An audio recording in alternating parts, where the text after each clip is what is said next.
Pada video kali ini, kita akan ngebahas mengenai pemasaran holistik menurut Philip Kotler. Apa itu pemasaran holistik dan bagaimana penerapannya? Penasaran? Yuk, simak video ini sampai selesai.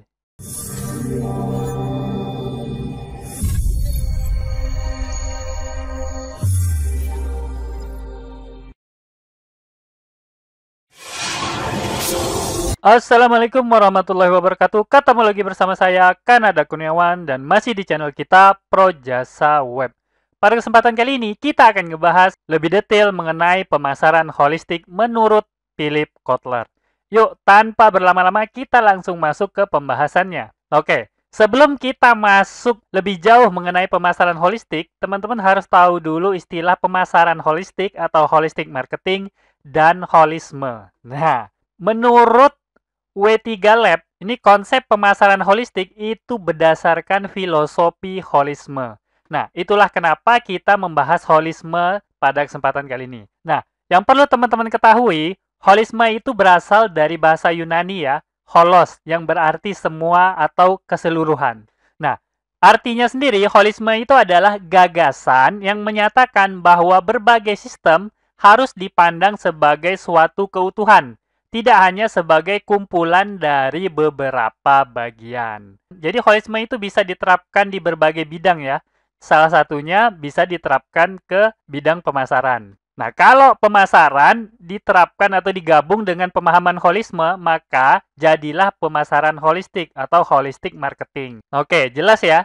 Jadi, holisme itu ternyata sangat berkaitan erat dengan pemasaran holistik.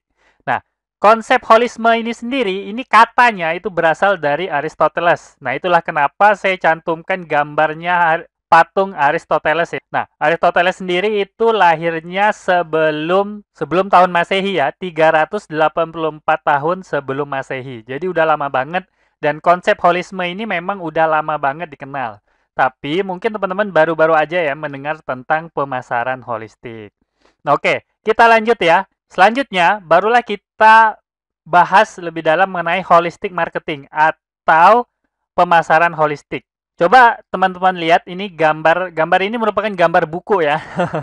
Gambar buku judulnya Framework for Marketing Management. Buku ini ditulis oleh Philip Kotler dan Keller. Buat teman-teman yang pernah belajar di Fakultas Ekonomi, kemungkinan besar udah pernah baca buku ini. Kalau teman-teman cari, ini pada bab 1, teman-teman akan menemukan subbab namanya Company Orientation Toward the Marketplace. Nah, di dalam subbab ini, Philip Kotler membahas mengenai marketing holistik.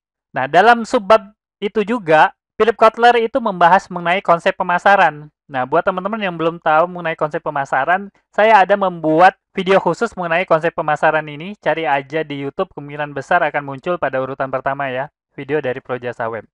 Nah, jadi konsep pemasaran ini, pertama itu adalah konsep produksi. Pada tahap ini biasanya perusahaan fokus kepada produksi. Kemudian ada konsep produk. Ini lebih meningkat lagi ya. Perusahaan fokus untuk menciptakan produk terbaik.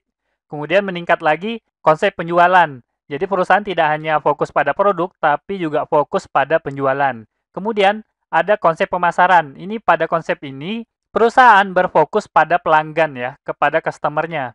Nah, kemudian ada konsep yang baru lagi adalah konsep pemasaran berwawasan sosial. Ini nggak hanya kepada pelanggan, tapi juga kepada lingkup sosialnya. Dan terakhir, evolusi yang terakhir itu adalah pemasaran holistik. Minimal hingga saat ini ya, hingga saat ini evolusi terakhir dari konsep pemasaran itu adalah pemasaran holistik atau holistic marketing. Nah, ini yang harus teman-teman ketahui ya. Jadi menurut Philip Kotler dan Keller, konsep pemasaran holistik adalah konsep yang menyatukan pengembangan, desain, implementasi program, proses, dan aktivitas pemasaran dalam satu kesatuan yang saling bergantung satu sama lain.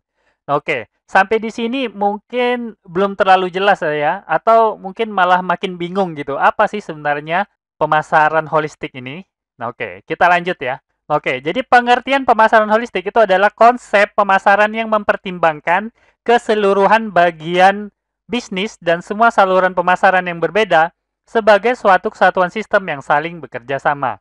Nah, ini tentu ada hubungannya dengan filosofi holisme yang udah kita bahas sebelumnya ya. Bisnis dengan beberapa departemen yang berbeda bersatu secara sinergis dalam mengejar misi yang sama. Nah, jadi nggak hanya departemen penjualan aja ya. Oke. Selanjutnya, dalam pemasaran holistik, semuanya itu dianggap penting. Baik itu produk yang dihasilkan, karyawan, pesaing, bahkan lingkungan sekitar itu juga dianggap penting dalam pemasaran holistik. Nah, oleh karena itu, diperlukan sudut pandang yang lebih luas dan terintegrasi dalam memandang pemasaran holistik. Jadi, nggak hanya bagian penjualan aja yang berperan dalam pemasaran holistik, tapi keseluruhannya. Oleh karena itu, diperlukan pandangan yang jauh lebih luas ya. Nggak bisa antara bagian aja. Mungkin teman-teman udah paham mengenai pengertiannya. Sekarang kita bahas mengenai bagaimana cara penerapannya. Nah, jadi Philip Kotler dalam bukunya yang ini juga menjelaskan bagaimana cara mencapai pemasaran holistik. Jadi ada 4 bagian atau 4 komponen yang harus teman-teman lakukan atau harus teman-teman terapkan untuk mencapai konsep pemasaran yang holistik. Oke. Yang pertama, itu adalah relationship marketing atau pemasaran relasional. Nah, maksudnya apa? Maksudnya, pemasaran relasional ini mengembangkan hubungan jangka panjang dan mendalam yang saling menguntungkan antara perusahaan dan pelanggan serta mitra-mitranya. Artinya nggak hanya dua belah pihak ya. Nggak hanya perusahaan sama pelanggan aja. Pihak-pihak yang lain juga diperhitungkan dalam pemasaran relasional. Menurut Philip Kotler, terdapat 4 pihak utama dalam pemasaran relasional. Yang pertama itu pelanggan, itu jelas ya. Kemudian yang kedua itu adalah karyawan. Nah, jadi nggak hanya membangun hubungan baik dengan pelanggan, tapi hubungan baik dengan karyawan juga ikut diperhitungkan dan bahkan penting untuk selalu dijaga oleh perusahaan. Yang ketiga itu adalah mitra pemasaran. Mulai dari saluran, pemasok, distributor, dealer, dan agen. Dan banyak lagi yang lain lah ya. Teman-teman pasti tahu. Kemudian yang terakhir itu adalah anggota komunitas keuangan, mulai dari pemegang saham, investor, analis, dan lain sebagainya. Jadi ada cukup banyak pihak yang harus teman-teman perhitungkan untuk melakukan pemasaran relasional. Nah, yang jelas, efek baik dari pemasaran relasional itu adalah bertahannya bisnis teman-teman. Lewat pemasaran relasional, bisnis teman-teman jadi bertahan jauh lebih baik. Nah, pemasaran relasional ini memberikan manfaat ke semua pihak tersebut serta menyeimbangkan manfaat itu.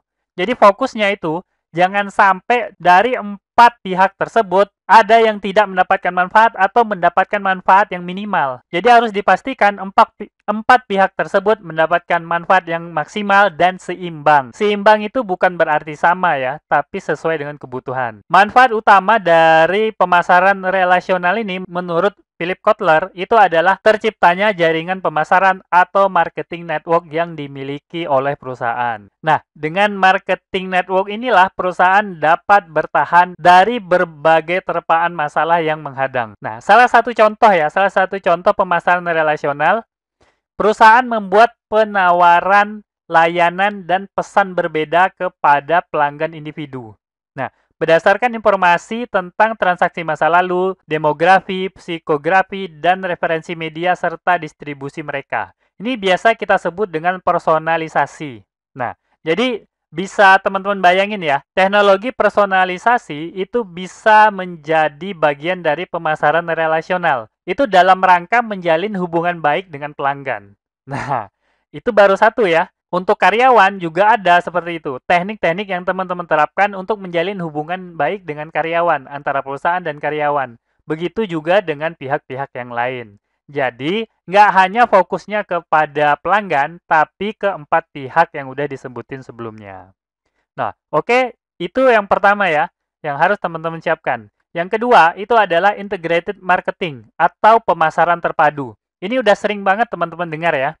Nah, pemasaran terpadu ini maksudnya menggabungkan semua upaya perusahaan untuk memuaskan pelanggan, karyawan, dan pemangku kepentingan yang lain. Ya, termasuk 4 tadi itu ya. Caranya adalah menyampaikan pesan terpadu ke semua saluran pemasaran yang digunakan. Tentu aja teman-teman bisa bayangkan tentang iklan kepada pelanggan. Itu satu. Tapi pesan kepada karyawan itu juga harus dipikirkan, termasuk pesan kepada pemangku kepentingan lainnya. Jadi pesan itu juga harus terpadu dan sama gitu ya. Jangan sampai pesannya beda-beda gitu. Jadi Bisa aja kalau pesannya beda itu bikin bingung orang yang menerima pesan tersebut. Efek baiknya itu adalah value yang diberikan kepada pelanggan itu jauh lebih besar. Karena pesannya terpadu dan udah direncanakan dengan matang. Oke, contohnya gimana? Contohnya itu adalah desktop dan seluler. Ini masih dalam kerangka pelanggan ya. Contoh untuk pelanggan. Nah, kalau pelanggan itu mengakses bisnis teman-teman pakai desktop dan pakai seluler, itu pengalaman pelanggannya itu harus sama ya. Jangan sampai berbeda gitu. Ketika diakses pakai desktop, itu kesan yang timbul itu wah keren banget gitu kan. Tapi begitu mereka mengakses pakai seluler, kesan yang ditimbulkan justru wah jelek banget gitu. Nah, itu berarti ada yang salah ya. Nah, contoh yang lain misalnya chatbot, telepon dan offline. Misalnya ada pelanggan mengakses bisnis teman-teman pakai chatbot atau pengen melaporkan keluhan gitu kan pakai chatbot. Nah, itu pengalaman yang mereka terima itu harus sama kalau mereka melaporkan lewat telepon atau datang langsung ke toko teman-teman. Nah, jadi itu yang harus dijaga ya. Pesan yang disampaikan harus sama dan terpadu dari semua channel yang teman-teman miliki. Nah, tentu aja ini perlu perencanaan yang matang ya, dan juga perlu sinergisitas antara semua pihak. Nah, pemasaran terpadu ini tentu aja kompleksitasnya sangat besar sekali ya, apalagi pemasaran modern ya. Ada banyak sekali saluran yang harus teman-teman manage. Oleh karena itu, diperlukan perencanaan yang matang dan kerja keras dari semua pihak. Nah, nggak bisa departemen satu nggak suka sama departemen yang lain gitu. Kalau itu yang terjadi, maka nggak akan tercipta pemasaran terpadu. Oleh karena itu, perlu peran serta manajemen level atas ya untuk mewujudkan integrated marketing. Selanjutnya, kalau pemasaran terpadu ini nggak terwujud, maka apa yang terjadi? Nah, yang terjadi itu adalah pesan yang berbeda. Artinya, dari berbagai saluran, dari berbagai channel yang bisa diakses oleh pelanggan, itu pesannya berbeda-beda. Ini ibarat kalau bicara, suaranya terputus-putus. Nah, nggak nyambung. Orang bahkan nggak ngerti gitu ya. Nah, dari sudut pandang pelanggan, itu pesan yang diterima itu adalah pesan yang tidak jelas. Dan yang paling bahaya itu adalah pesannya sulit dipahami. Nah, tentu aja ini akan berakibat langsung kepada bisnis teman-teman dan pada merek yang teman-teman wakili. Kalau itu sampai terjadi, itu bukannya saling menguatkan, tapi saling melemahkan. Ada channel, 10 channel gitu ya, ada Facebook, ada Twitter, tapi pesannya berbeda-beda, mereka saling melemahkan gitu ya. Yang satu promosi A, yang satu promosi B gitu kan. Tidak saling menguatkan. Inilah bahayanya kalau teman-teman tidak menerapkan pemasaran terpadu. Oke, itu yang kedua ya, pemasaran terpadu atau integrated marketing. Selanjutnya, yang harus teman-teman siapkan ketika ingin mencapai holistic marketing itu adalah internal marketing atau pemasaran internal. Tentu aja sebagian dari teman-teman udah paham banget ya mengenai internal marketing ini. Nah, maksudnya internal marketing itu adalah pemasaran internal, pemasaran dengan mempromosikan visi, misi, tujuan, budaya, produk, layanan, dan merek organisasi kepada internal perusahaan. Jadi tujuannya bukan kepada pihak eksternal, bukan kepada pelanggan, tapi kepada internal perusahaan sendiri. Salah satunya itu adalah yang peran besar itu adalah karyawan ya. Jangan sampai karyawan itu nggak paham visi misi perusahaan, nggak paham tujuannya, nggak mempercayai apa yang dipercayai perusahaan gitu ya. Nah, itu kan bisa bahaya banget. Bahkan bisa berdampak negatif. Nah, dengan teman-teman menerapkan internal marketing ini, karyawan dan seluruh internal perusahaan itu bisa terlibat secara lebih aktif. Mereka juga sadar dan bahkan mereka bisa lebih memahami organisasi. Kenapa organisasi melakukan ini misalnya, gitu ya. Nah, misalnya kayak Tesla gitu ya. Tesla itu yang sebelumnya membeli cryptocurrency, tapi ternyata tiba-tiba menolak pembayaran menggunakan cryptocurrency gitu ya. Itu kenapa gitu? Itu tentu aja ada hubungannya dengan visi misi perusahaan. Cryptocurrency saat ini itu memakan daya yang sangat besar gitu ya. Tidak sesuai dengan visi misi yang dibawa oleh Tesla, yaitu penghematan energi. Nah, itu salah satunya ya. Jangan sampai begitu perusahaan menerapkan suatu kebijakan, karyawannya nggak paham dan bahkan karyawannya sendiri yang menolak kebijakan tersebut. Nah, itu kan aneh banget. Itu adalah tanda-tanda kurangnya pemasaran internal atau internal marketing. Nah, Keuntungan dari internal marketing itu adalah meningkatkan keterlibatan karyawan dalam proses pemasaran. Kemudian meningkatkan jangkauan merek yang teman-teman wakili. Dan selanjutnya, yang paling penting itu adalah membantu karyawan untuk memberikan nilai kepada pelanggan dan kepada pihak yang lain. Jika ada suatu merek dilecehkan gitu ya, itu karyawannya juga aktif melakukan pembelaan. Jangan sampai justru karyawannya malu untuk melakukan pembelaan terhadap merek. Nah, artinya itu karyawannya nggak memahami visi misi perusahaan atau bahkan karyawannya nggak tahu sama sekali visi misi perusahaannya. Nah, selanjutnya, internal marketing ini berdasarkan pemahaman bahwa sikap pelanggan itu tidak hanya dipengaruhi oleh produk ya, produk atau layanan, tapi pengaruh besar juga terhadap keseluruhan pengalaman mereka gitu, pengalaman pelanggan ya, termasuk interaksi dengan karyawan. Nah, interaksi dengan karyawan itu justru merupakan pengaruh yang besar banget terhadap produk atau layanan yang diterima oleh pelanggan. Mereka bisa aja sebenarnya suka dengan produk, tapi gara-gara karyawannya judes banget gitu ketika melakukan pembelian, penilaian terhadap produk jadi berubah. Nah, itu kan parah banget ya. Produknya nggak gagal, tapi justru karyawannya yang gagal. Nah, dan tentu aja bisa jadi sebab kenapa karyawannya menjadi judes itu bisa jadi gara-gara nggak paham terhadap visi misi yang perusahaan mereka miliki. Nah, berikut ini beberapa contoh atau hal yang bisa teman-teman lakukan terkait internal marketing. Nah, salah satunya yaitu mendidik dengan tujuan dan nilai perusahaan. Tentu aja ya. Kalau bisa bahkan ada bukunya gitu ya. Ada buku atau ada materi khusus untuk karyawan baru mengenai tujuan, nilai, dan berbagai macam terkait perusahaan. Kemudian ada dialog terbuka dan menerima kritik apapun dalam perusahaan. Sehingga perusahaan bisa tahu apa pendapat karyawan mengenai perusahaan mereka dan karyawan pun merasa andil terhadap apa yang dilakukan perusahaan. Karena mereka memberikan pengaruh gitu ya. Apa yang mereka bicarakan, apa yang mereka ucapkan itu berpengaruh terhadap perusahaan. Kemudian menjalin komunikasi dan kerjasama antar karyawan. Kemudian memastikan karyawan mengetahui bahwa mereka itu berkontribusi penting bagi keberhasilan perusahaan.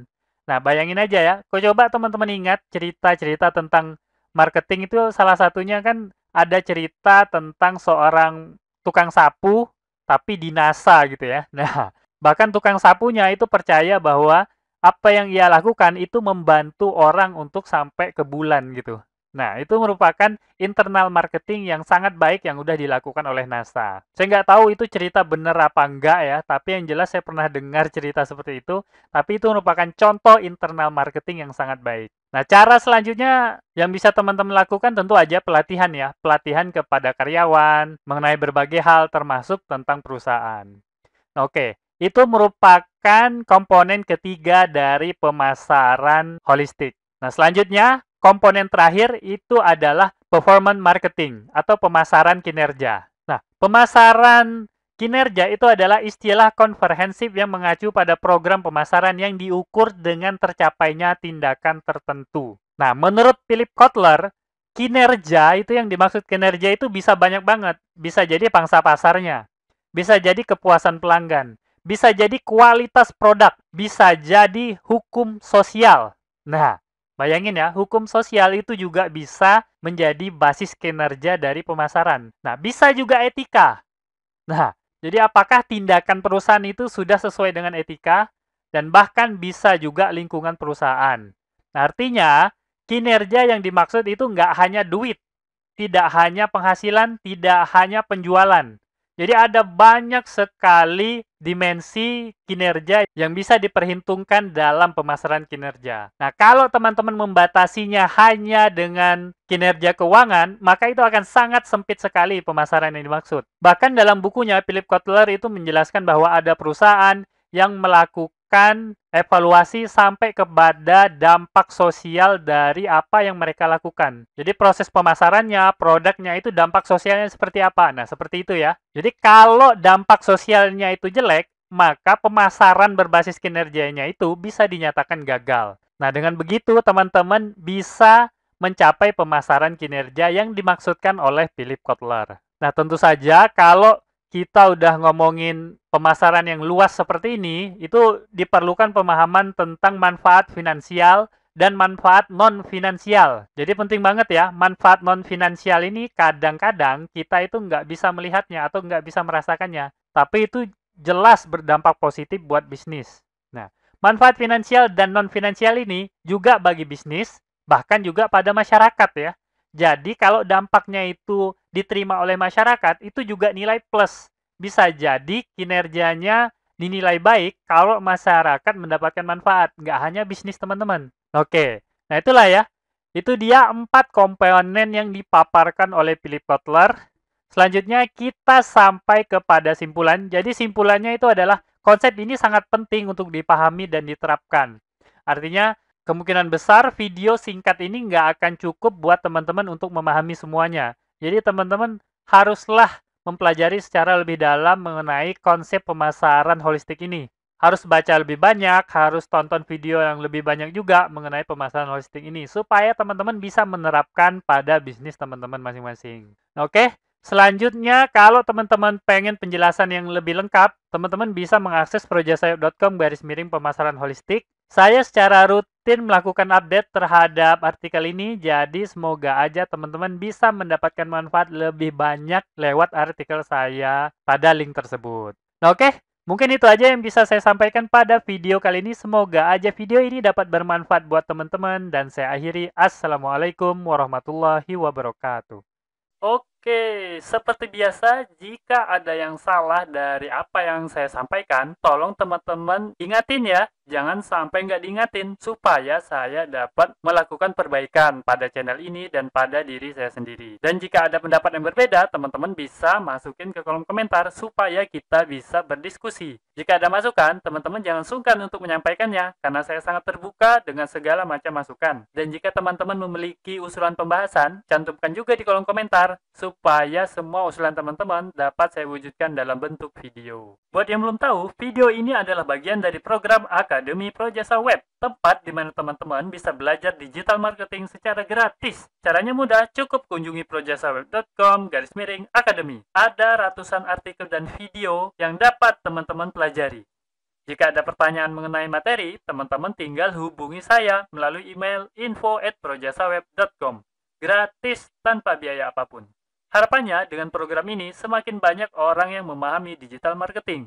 Saya percaya jika semakin banyak orang yang paham digital marketing, maka ekonomi kita juga akan semakin baik. Yuk dukung program ini dengan cara subscribe dan share video ini, serta mengunjungi Projasa Web Academy.